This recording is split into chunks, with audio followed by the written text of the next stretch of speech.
it says sharing is not turned on. If I try to share it, it shows I cannot share. I will make you host then. Yeah, then I can. Mm. Please, sir. Right.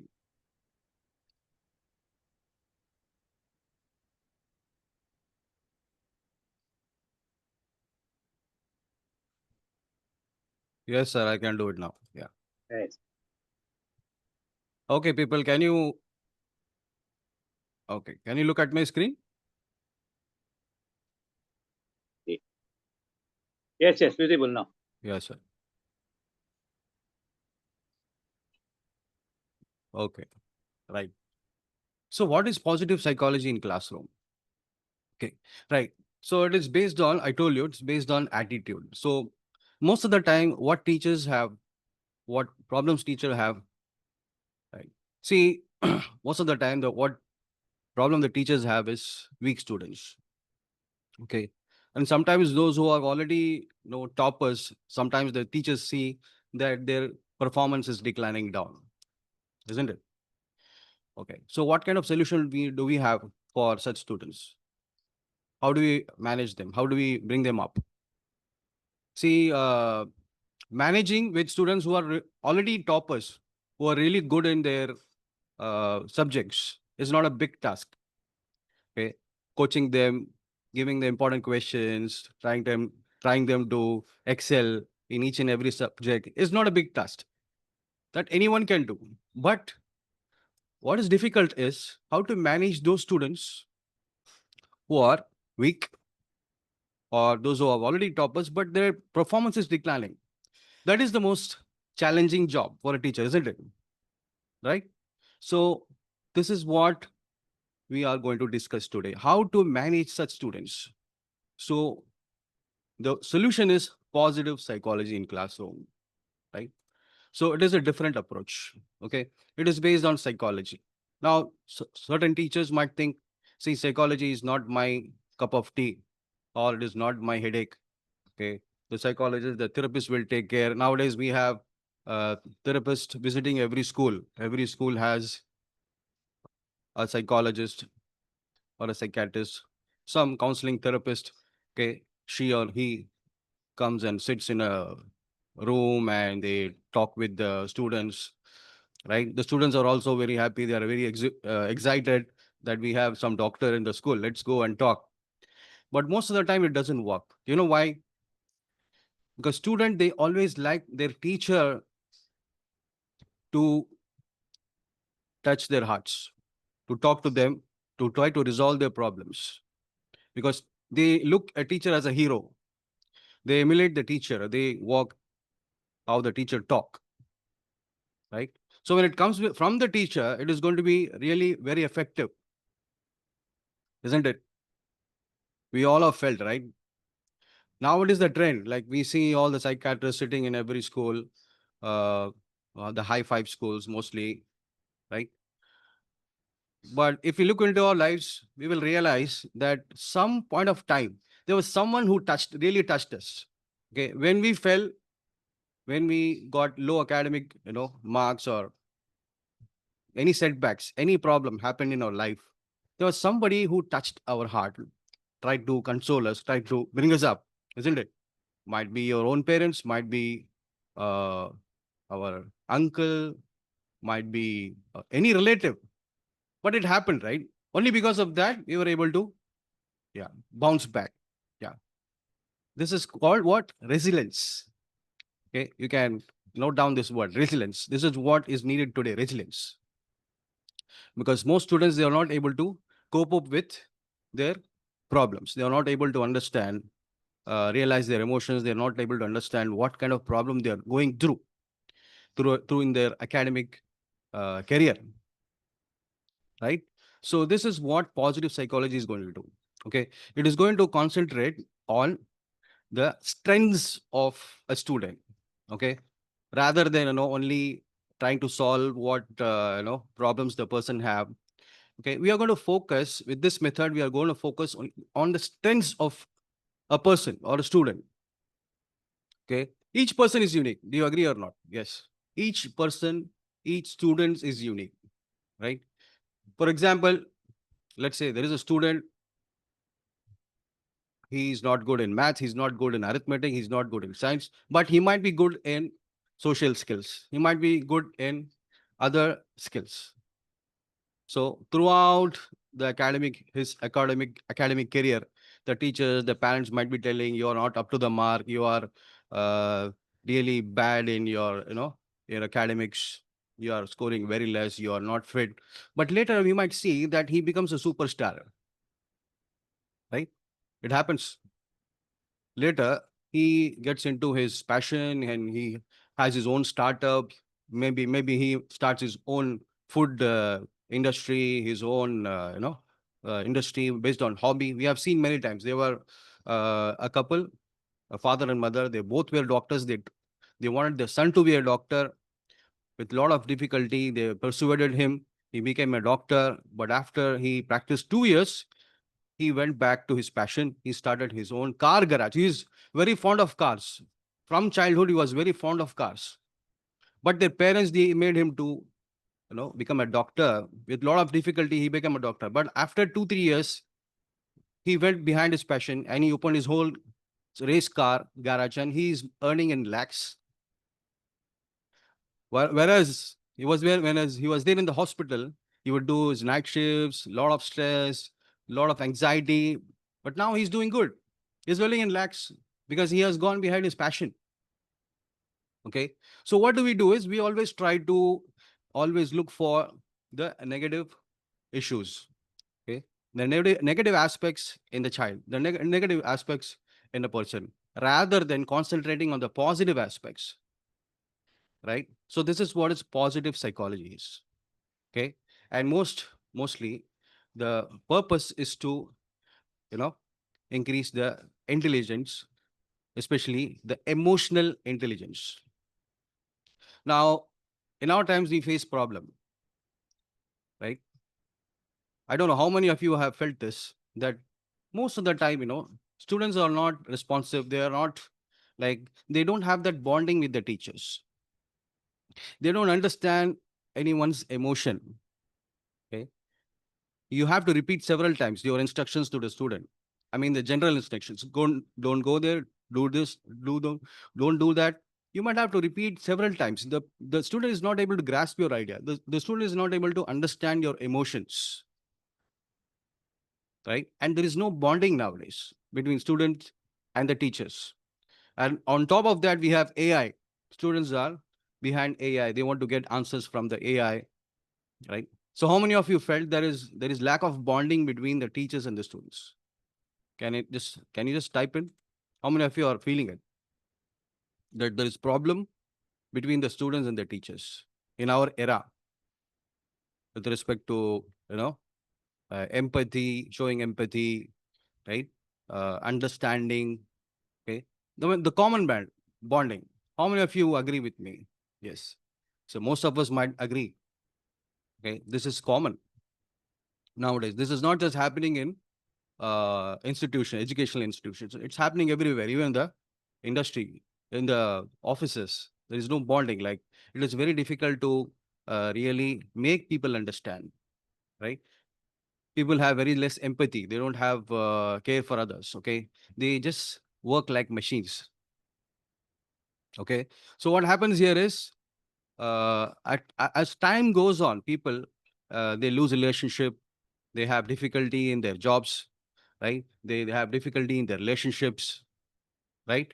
Uh, there are breakups, right? So we have to teach all these things, especially this emotional intelligence, or we have to increase the emotional quotient. Now, this is the trendy word today. If you go and do research, you will get more idea about emotional quotient. How that it means how good they are in controlling, understanding, realizing their emotions, realizing other people's emotions. Okay, conflict management, how to manage conflict. Okay, how to solve problems, how to be creative, right? So all these things are related to emotional quotient. Earlier, we used to hear about, we used to come across about IQ, intelligent quotient, right? But now the trendy word is emotional quotient. Okay. So basically, people not able to, you know, understand themselves. They have lack of motivation. Students mostly they have problems like they have lack of motivation, lack of resilience. Resilience is the ability to bounce back. If they have a setback, if they are into some problem, right? Resilience is the ability to come back, okay, to get up and then again work, okay, and work for the goal, right? They have low self-awareness. They don't know they are. They don't know their strengths, okay? They have low self-esteem. Because of low self-esteem, they don't come forward. They don't perform well. They don't participate in any activity, okay? They have poor emotional regulation. Okay, have you seen students becoming angry for every small thing? They are not able to control their anger. They are not able to, realize that they are really angry. They have to control themselves. We have seen many times in the news, we have come across that students started beating teachers, right? They have started beating teachers. Okay, this is a sign of low emotional intelligence. Okay, there is lack of empathy. Now, though students, children, the more close they come to the technology, the more less emotional intelligent they will be. Yes. And it is a research, it is based on research, right? And there is a recent research which says that parents should never give children cell phones. Okay. That is, you are not supposed to give their cell phones to the children, okay, until they are more than 2 years old. Below 2 years, if the child is below 2 years and the parents are giving them cell phones, okay, they will lose lot of things related to the brain. Okay, there will be less brain development. They will have learning disabilities later in their life, right? They will have very less communication skills later. So they will develop lot of cognitive related problems, right? Another thing is difficulty in managing conflicts. Okay, we are already living in an era of wars, conflicts, battles, right? Because the situation is like that. Okay, we have gone very far in technology, but we are going backwards in uh, emotional intelligence and social, you know, intelligence. Right. That's why we see conflicts everywhere. Okay. So we have to teach our students, teach our children how to manage conflicts, how to control the emotions. Right. And also, people struggle with interpersonal relationship, right? We see that, people, they are doing their PhDs, they are doing their PhDs, they are becoming doctorates, right? They're getting married. Let's say it's a wife and a husband, young couple, they get married. They are all PhDs, but after 3 months, the marriage breaks. Okay. The reason they are not able to have good interpersonal relationship. What is the use of doing PhDs and not able to maintain a basic relationship? And also young people, young men, women, they are not ready to manage. They are not ready to have their parents, their old parents at home. Why? Because of, again, social intelligence or emotional intelligence have gone too low, right? So this is what we need to foster in our students today, right? So what are we doing? We are just making them academic junkies. Okay. Nowadays, everyone is intelligent. Everyone knows, every student knows where to get the content, right? We have tutors online. There are millions of YouTube videos, science, maths, right? You take any subject. And we have, on top of that, we have AI. At just a swipe, we get information. AI, it teaches what? It teaches like a teacher. It's not like you type a question and it gives you the answer dhadam. It's not like that today. It has become more advanced.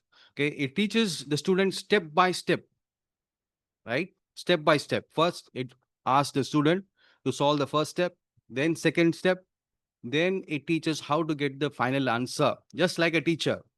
Okay, gives the student to think, okay, write the formula, then write the steps one by one, substitution, then the final answer. Just like literally like how a teacher teaches. Okay. Then what role will the teacher play? This is what it is. The solution is, dear teachers, dear parents, that we as a teacher, as a parent, we have to be an emotional teacher. We have to teach them all these things related to attitude, emotional intelligence, social intelligence, because the future is going to be very, very problematic again. If we don't teach all these things, okay, then again, there will be people with lot of what information in their mind, but just like what Allah says in the Holy Quran, the misal, the example of a donkey carrying a load of books, is there a use? Is the donkey of any use if it just has a load of books on its back? Right? It is going to happen. So to avoid this, we have to teach emotional intelligence. We have to teach. Teach social intelligence in classroom. Okay, how to be a best person in the world, right? How to bring out all our good aspects. How to bring all the inner talents from us, right? By avoiding what? By avoiding stress, anxiety, how to manage stress, how to manage anxiety. You know why students are going for all these online gaming, for social media? Because, yeah, they are not able to manage their stress. They're not able to manage their anxiety. They're not able to manage time. Okay, when we teach them all these things, how to manage stress, how to manage anxiety, how to manage time, they will never go for social media. They will never go for online gaming, right? And they will never go crazy about their shorts, about uploading videos. Now tell me, how will a student, what will the state of mind will be for a student always thinks about his videos, his likes, his you know uh, about his fame, okay, and popularity on his social media, right? So it'll be, he or she will be a different world, right? So this is what positive psychology is, teaching them who they are, what they're supposed to do, how they are supposed to think, how they are supposed to manage their emotions, right? Whatever it is whether it is anger, it is fear, it is anxiety, it is depression, right? All of us teachers, we have to do it. We should never think that it is not the job of the teacher. Okay, it has to be done by a psychiatrist, by a specialist in that particular field. We have to spare 5 minutes in every class. We have to tell them about all these things, right? So this is what positive psychology it is. It is a system. It is not just you know a lecture, but it is a system. Okay, it has to be done systematically. There are steps. So final goal is to build all these things. I hope that you are able to see on the screen. We have to build in our students all these skills, leadership skills, resilience, team building. We need to build in them tolerance. We have to build them, research mindset. We have to build in them how to manage time, how to manage studies. Nowadays, students are not able to manage studies. Okay, they do hard study. They don't do smart study. Because they do hard study, they are not sleeping on time. They are feeling stressed out. They develop anxiety disorder, right? And that is why they fail in their academics. Okay, so we have to teach them one by one how to manage time, how to manage studies. Okay, there are so many techniques like Pomodoro technique. There are so many techniques. With the use of these techniques, we can teach them how to manage time, how to manage studies. Okay, how to have, okay, regular breakups. Okay, have to study 1 hour, then we have to have 10 to 15 minutes breakup, then again study for 1 hour, right? So finding out the difficulties, finding out the problems in the students, that is the only ultimate way. Okay, not literally telling them that you are not good in this particular subject, simply just go for tuition. Do we believe that only tuition will help? No, we have to build their mindset, right? We have to find out how emotionally weak they are, what are the emotional problems they have, okay, what are the social problems they have. Some students might have social problems. For example, there might be some students who might be bullying a particular student, and because of this bullying, the student might not do well, might not even study, right? There might be some parents who might not allow their wards to pursue their hobbies. Someone might be good in football, someone might be good in badminton. So parents might not allow them to pursue their passion, right? So when they are not allowed to pursue their passion, certainly they will build the anxiety disorder. They will not have good regards to education. They will fail. Okay, so this is positive psychology, right? So building all these features in that, right? So there are several methods how we can do. We can inculcate this in our classroom, in our curriculum. We can allot a period for this this system at our school, right?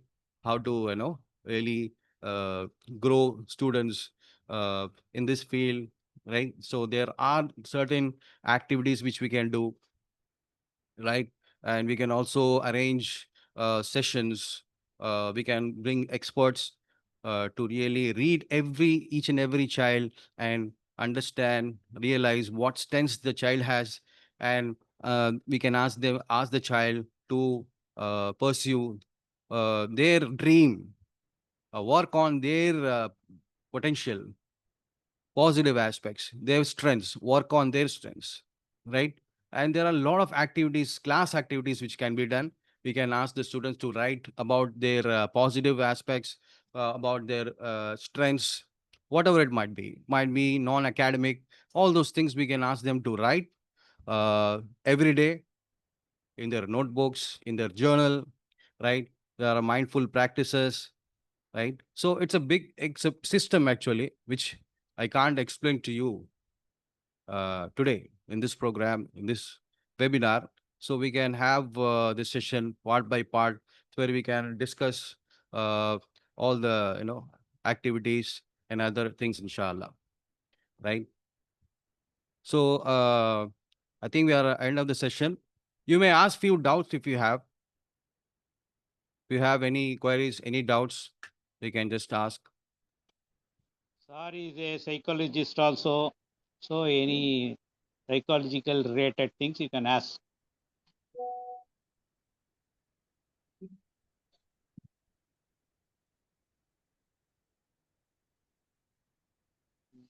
So our teachers are all new to this topic, psychology.